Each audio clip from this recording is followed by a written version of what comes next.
Hello, welcome to a great edition of Fiifi-Manfred on YouTube. It's been a minute, it's been a couple of days. Network issues here in Ghana, and then it's been hard for uploads to go on. But today, we've gone the extra mile to make sure we bring you the upload. Of course, this is Fiifi-Manfred on YouTube. We bring you the best of footballing analysis and everything that's going on. Today, there are lots of breaking news for you.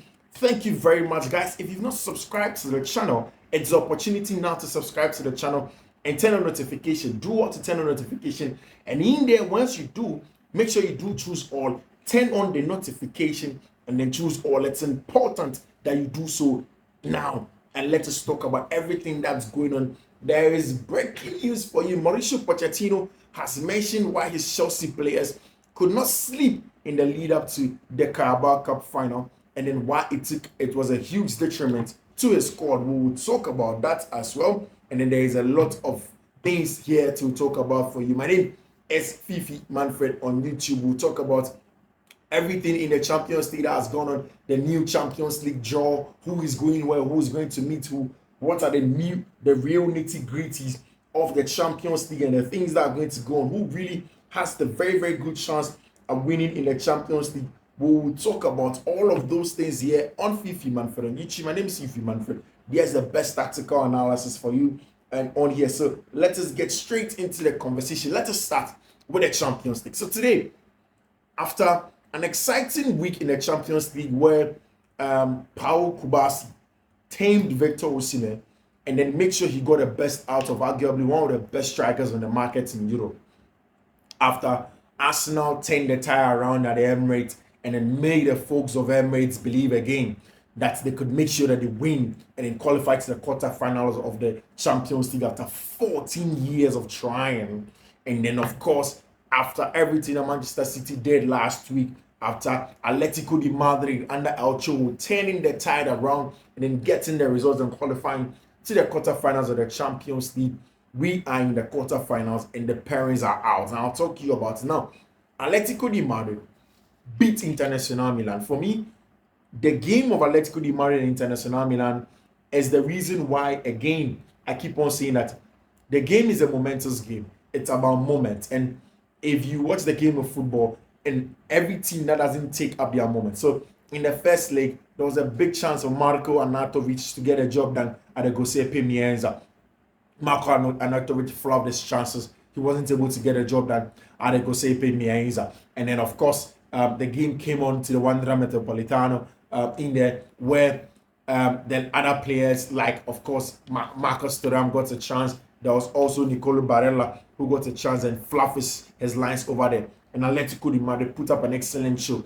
I think this was a game that was made for Memphis Depay. He came on from the bench and then turned the tire around from Atletico de Madrid after a very good response.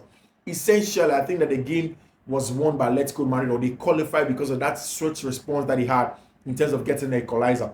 You remember at the Giuseppe Meazza, Internacional Milan got a late goal. Now this time, there was time for Atletico Madrid to respond, and they responded as quickly as possible. In 2 minutes, Antoine Griezmann had gotten that equalizer, and then they were set sail. They were on the path of getting the result, then making sure that they got some stuff out of the game, and they did so in style and in fashion, excellent fashion.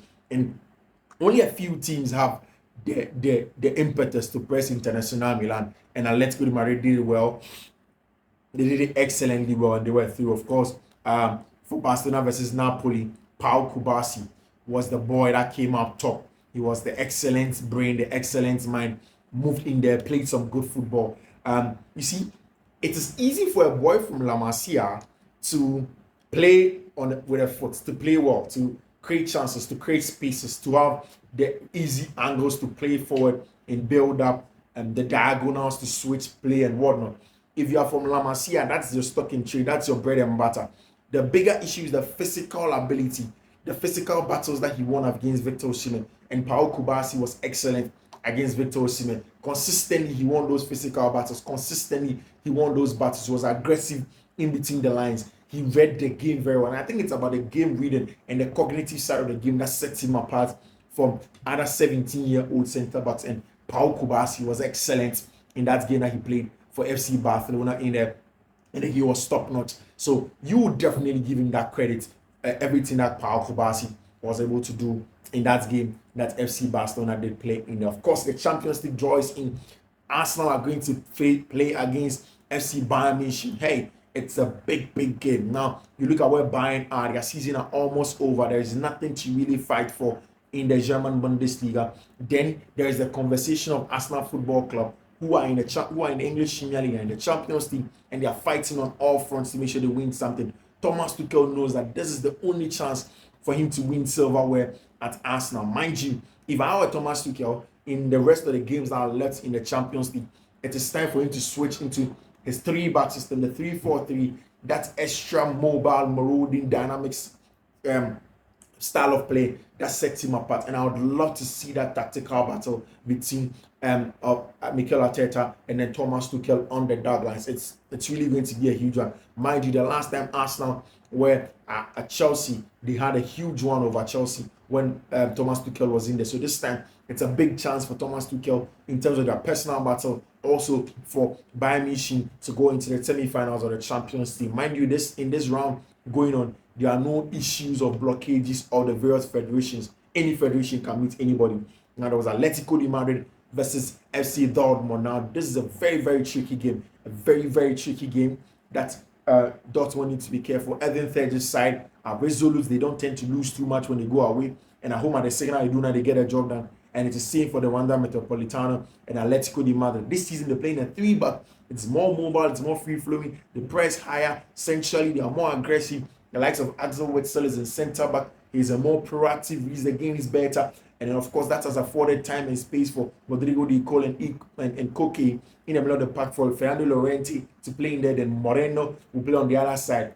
Now that gives the team a lot of flexibility in there. Savage gets in at the back as well sometimes in there. Raul Jimenez, Jose Maria Jimenez is also in the team. And then, of course, there's Antoine Griezmann up there sometimes with your man Memphis Depay or Alvaro Morata. Alvaro Morata is the more marauding, the more mobile of the centre forwards, and he gets the job done. Mind you, these 3 centre forwards, Griezmann, and then, of course, Memphis Depay most especially, are very clinical up front. And then you should be very careful of them. Now the next game is Real Madrid versus Manchester City. Mind you, Manchester City beat Real Madrid and reached the final. Madrid know that this time it's a new Madrid. They are wounded.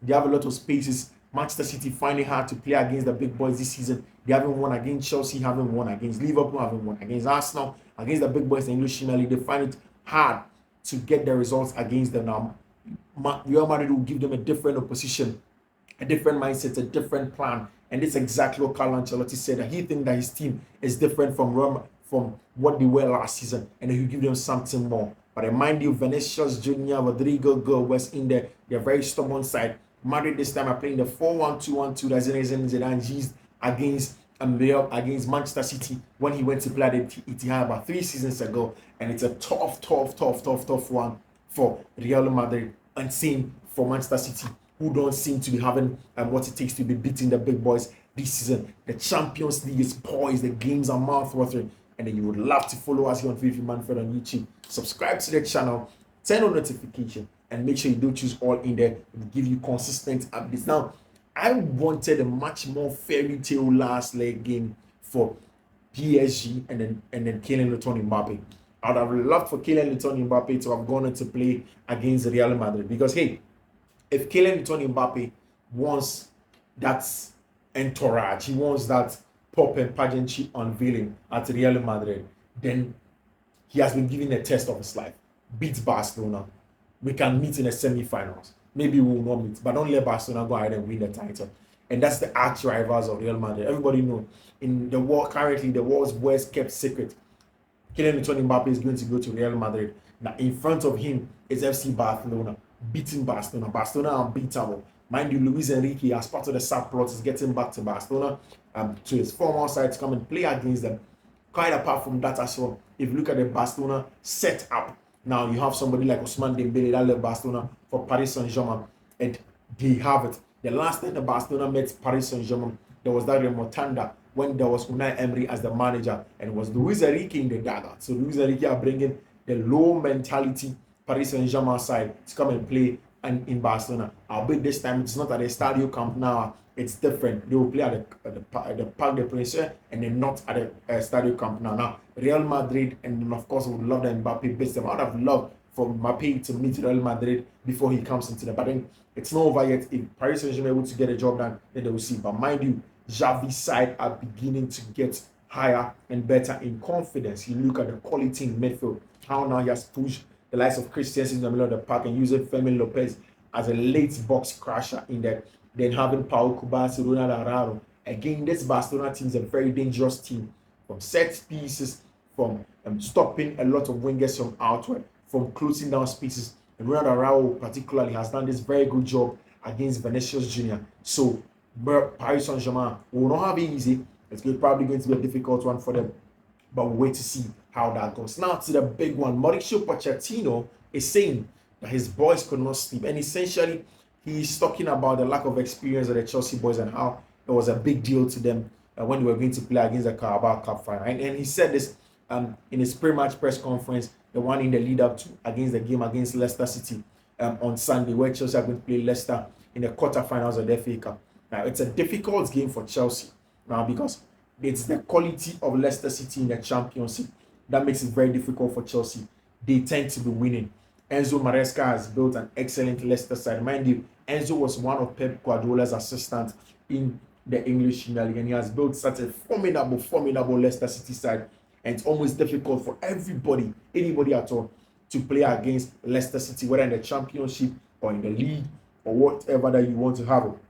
Now, Chelsea are going to play against Enzo Maresca's side, and then they know that they need to grind results. They need to be more aggressive in there. They are going to be without Enzo Fernandez in that team. And then, of course, it means that someone like Cesare Casadei or Kani Chukwuemeka is going to slot into the middle of the park for Chelsea.